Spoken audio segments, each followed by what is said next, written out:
From the Detroit Free Press in the heart of the Motor City, it's Wednesday, December 15th. Here are today's top stories, presented by Bush's Fresh Food Market. Bush's has over 4,000 Michigan products, including the freshest fruit and vegetables, meat, seafood, and baked goods. Stop by one of Bush's 16 locations for the personal service you expect from your neighborhood grocer. I'm Teresa Baldus with the Detroit Free Press. The parents of the Oxford school shooting suspect are spending the holidays behind bars, but if their lawyer has her way, they could be out in the new year.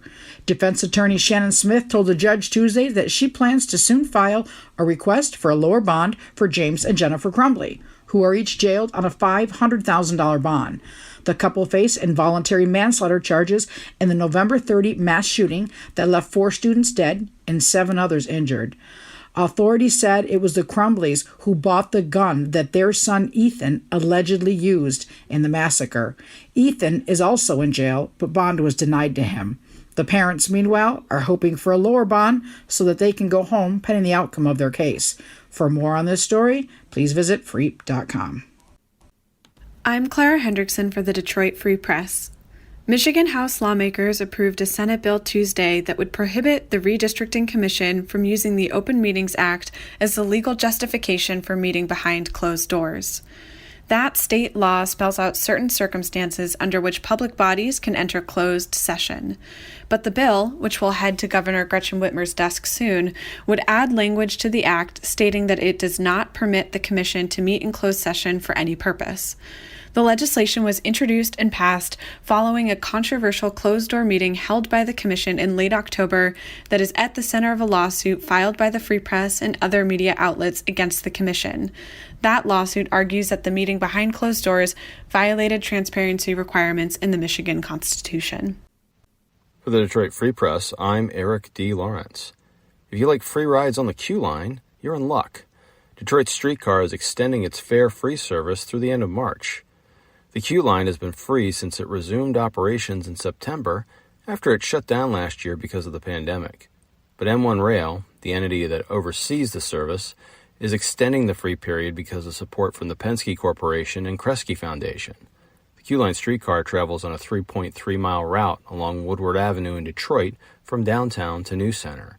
The QLINE has averaged about 1,100 riders each day over the last 2 months. I'm Sue Solaski, Detroit Free Press food writer.